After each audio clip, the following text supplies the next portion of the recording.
Hey guys, welcome back to the channel super ideas में आप सभी लोगों का एक बार फिर से स्वागत है। और आज है 24 नवंबर, तो देश प्रदेश की खबरें जान लेते हैं आज के इस वीडियो में। शुरू करने से पहले अगर आप लोग इस चैनल पर नए हैं, अभी तक भी आप लोगों ने इस चैनल को सब्सक्राइब नहीं किया है, तो दोस्तों चैनल को सब्सक्राइब करें, साथ ही बेल आइकन को प्रेस कर लीजिए ताकि जैसे ही वीडियो अपलोड होती है उसकी नोटिफिकेशन आप सभी लोगों को मिल सके।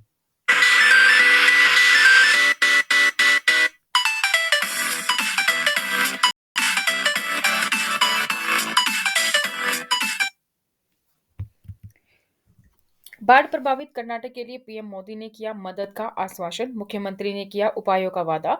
बेंगलुरु के निवासियों को आखिरकार आज सुबह तेज धूप देखने का सौभाग्य मिला, क्योंकि लगातार बारिश के कारण कर्नाटक की राजधानी में व्यापक नुकसान हुआ था।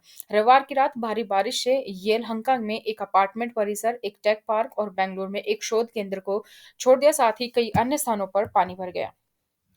आंध्र के तीन पूंजी विधेयक रद्द, यह कांटेदार क्यों था और जगन सरकार ने अपनी योजना क्यों छोड़ी?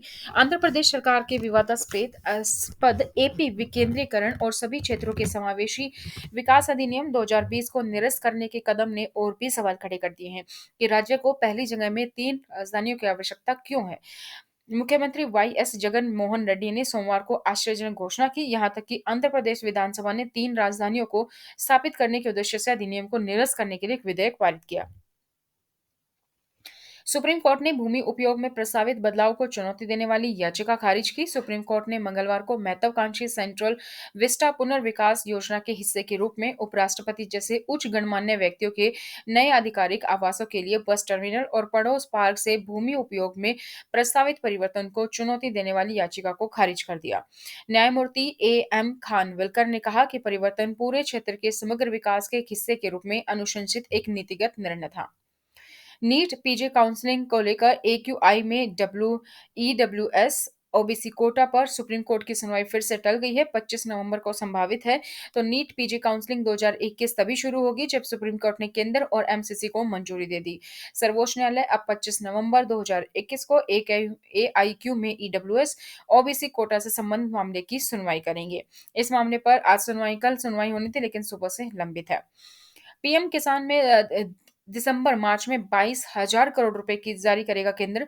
10वीं किस्त अगले महीने। सूत्रों ने कहा है कि केंद्र सरकार जल्द ही प्रधानमंत्री किसान सम्मान निधि या पीएम किसान योजना के तहत किसानों के खाते में 22,000 करोड़ रुपए जारी करने वाली है। वित्त वर्ष 22 की दिसंबर से मार्च तिमाही के लिए जल्द ही जारी की जाने वाली धनराशि तीसरी किस्त है। केंद्र ने अब तक इस योजना के तहत किसान परिवारों को लगभग 1.57 लाख करोड़ रुपए की राशि प्रदान की है। साधारण लोगों के पास एक से अधिक क्रेडिट कार्ड नहीं होते। सुप्रीम कोर्ट ने आईआईटी से दलित छात्र को भर्ती करने को कहा। आईआईटी मुंबई को मानवीय दृष्टिकोण अपनाने के लिए कहते हुए सुप्रीम कोर्ट ने एक दलित छात्र को 48 घंटे के भीतर एक सीट आवंटित करने का निर्देश दिया, जो कि अपनी फीस जमा नहीं कर सका क्योंकि उसका क्रेडिट कार्ड काम नहीं कर रहा था। शीर्ष अदालत ने आईआईटी को निर्देश देने के लिए अपनी पूर्ण शक्तियों का प्रयोग किया। इलाहाबाद के लड़के को एक अतिरिक्त सीट आवंटित करते हुए ये कहते हुए कि अगर उसे सुप्रीम कोर्ट से हटा दिया गया तो यह न्याय का मजाक होगा। नवजोत सिद्धू 20 रुपए के माफिया पर सही है, अरविंद केजरीवाल ने कहा। दिल्ली के मुख्यमंत्री अरविंद केजरीवाल ने पंजाब कांग्रेस प्रमुख नवजोत सिद्धू की प्रशंसा की, जिनकी उनकी पार्टी की बार बार आलोचना ने अगले साल के चुनाव से पहले उनके लिए जीवन कठिन बना दिया। यह कहते हुए कि पूर्व क्रिकेटर सार्वजनिक मुद्दों को उठा रहे हैं, उसका दमन। सिद्धू ने कल मंच पर जो कहा, मैं उसकी बहादुरी से सराहना करता हूं। मुख्यमंत्री चरणजीत सिंह चन्नी कह रहे थे कि मैंने राज्य में रेत माफिया को खत्म कर दिया है और रेत की कीमतें 5 रुपए प्रति किलो कम कर दी हैं। तुरंत सिद्धू ने कहा, नहीं, ये झूठ है, दर अभी भी 20 रुपए है। श्री केजरीवाल ने संवाददाताओं से कहा। RSMSSB पटवारी उत्तर कुंजी के लिए आप rsmssb.rajasthan.gov.in पर जाकर चेक कर सकते हैं। पटवारी उत्तर कुंजी जारी हो चुकी है। आपत्तियां उठाने की अंतिम तिथि 26 नवंबर है। BHU result UET PET score bhuet.nta.nic.in पर जारी हो चुकी है। डाउनलोड करने के लिए ये डायरेक्ट लिंक है, जहां से आप डाउनलोड कर सकते हैं। राष्ट्रीय परीक्षण एजेंसी एनटीए ने यूजी पीजी प्रवेश परीक्षा के बीएचयू परिणाम 2021 जारी किए हैं। उम्मीदवार अब अपने स्कोर कार्ड को bhuet.nta.nic.in से डाउनलोड कर सकते हैं। परीक्षा 28 सितंबर से 9 अक्टूबर तक आयोजित की गई थी। प्रवेश परीक्षा आयोजित की गई थी पेन और पेपर ओएमआर बेस्ड, और उत्तर कुंजी 3 नवंबर 2021 को जारी की गई। उम्मीदवारों को अपनी आपत्तियां उठाने के लिए 6 नवंबर 2021 शाम 7 बजे तक का समय भी दिया गया था। हैदराबाद में एलपीजी सिलेंडर फटने से 11 घायल, 2 मंजिला मकान गिरा। हैदराबाद में गाची बोवली के नानकरा गुडा इलाके में 23 नवंबर मंगलवार को एलपीजी सिलेंडर फटने से 11 लोग घायल हो गए। पुलिस ने ये जानकारी दी। घायलों को सरकारी गांधी अस्पताल में भर्ती कराया गया। यहाँ दो की हालत गंभीर है। सयोनी घोष अभिनेत्री और ममता के स्ट्रीट फाइटर को गिरफ्तार किया गया। तो ये कौन है जो त्रिपुरा में जमानत मिली है, जिसे तृणमूल कांग्रेस युवा विंग की अध्यक्ष हैं सायोनी घोष, जिन्हें त्रिपुरा पुलिस ने रविवार को अगरतला में हत्या के प्रयास और अन्य आरोपों में गिरफ्तार किया। सोमवार को जमानत मिल गई थी। उनकी पार्टी के नेताओं का पूरा समर्थन प्राप्त है।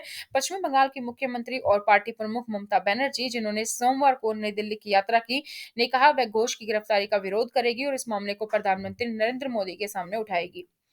सिखों को खालिस्तान आतंकवादी कहने पर कंगना रनौत के खिलाफ एफआईआर। समाचार एजेंसी ने बताया कि सिख समुदाय के सदस्यों द्वारा सोशल मीडिया पर उनके खिलाफ अपमानजनक भाषा का इस्तेमाल करने की शिकायत को लेकर मंगलवार को मुंबई में अभिनेत्री कंगना रनौत के खिलाफ एफआईआर दर्ज की गई है।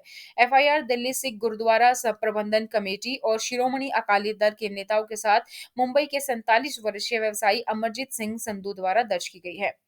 उज्जैन के संतों की आपत्ति के बाद रेलवे ने रामायण एक्सप्रेस में वेटरों के लिए भगवा पोशाक वापस ली। उज्जैन के साधुओं द्वारा वेटरों के भगवा पोशाक पर आपत्ति जताने के लिए रेलवे ने सोमवार को रामायण एक्सप्रेस में अपने सेवारत कर्मचारियों की वर्दी बदल दी। साधुओं ने इसे हिंदू धर्म का अपमान बताया था। ड्रेस कोड नहीं हटाने जाने पर 12 दिसंबर को दिल्ली में ट्रेन रोकने की धमकी भी दी गई थी। रामायण सर्किट ट्रेन, जो कि 7 नवंबर को सफदरजंग रेलवे स्टेशन से 17 दिन की यात्रा पर निकली थी, ने अपने वेटर्स को साधु जैसी टोपी के लिए भगवा पोशाक और रुद्राक्ष माला पहने देखा था। संतों ने इसे हिंदू धर्म का अपमान बताया। डीएनए टेस्ट से पुष्टि हुई होती है कि अनुपमा अजीत गोद लिए गए बच्चों के जैविक माता पिता हैं। बच्चे के बायोलॉजिकल पेरेंट्स के पर महीनों से चली आ रही अनिश्चितता को समाप्त करते हुए, जिसे गोद लेने में दिया गया था, Rajiv Gandhi centre for biotechnology Thiruvananthapuram में किए गए आनुवंशिक पहचान परीक्षणों से पुष्टि हुई है कि अनुपमा एस चंद्रन और B Ajit Kumar biological parents हैं। अब ऐसी कृषि कानूनों के पैनल सदस्य का कहना है कि सुधारों का समर्थन करने के लिए 1 लाख किसानों को दिल्ली लाएंगे। महाराष्ट्र स्थित फार्म यूनियन शेतकारी संगठन के प्रमुख अनिल घनवंत के बड़े पैमाने पर विरोध के मद्देनजर निरस्त किए जाने वाले 3 विवादास्पद कृषि कानूनों के समर्थन का संकेत देने के लिए राष्ट्रीय राजधानी में कम से कम 1 लाख किसानों को रैली के लिए करने के लिए अपने इरादे की घोषणा की है। जब सरकार संसद के शीतकालीन सत्र में एक क्रिप्टो करेंसी और विनिमय बिल पेश करेगी, तो कुछ निजी क्रिप्टो करेंसी को छोड़कर सभी पर रोक लगाना चाह रही है।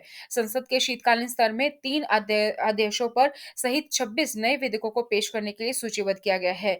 आज जारी आगामी सत्र के लिए विधायी एजेंडा के अनुसार 29 नवंबर से शुरू हो रही है। तो ये थी दोस्तों कुछ खबरें। इसी तरीके से देश प्रदेश से जुड़ी हर खबर पाने के लिए चैनल को सब्सक्राइब करें, बेल आइकन को प्रेस करें, वीडियो को लाइक और शेयर करना ना भूलें, ताकि जैसे वीडियो अपलोड होती है उसकी नोटिफिकेशन आप लोगों को मिल जाए। आप मुझे सोशल मीडिया पर भी फॉलो कर सकते हैं, लिंक डिस्क्रिप्शन बॉक्स में है।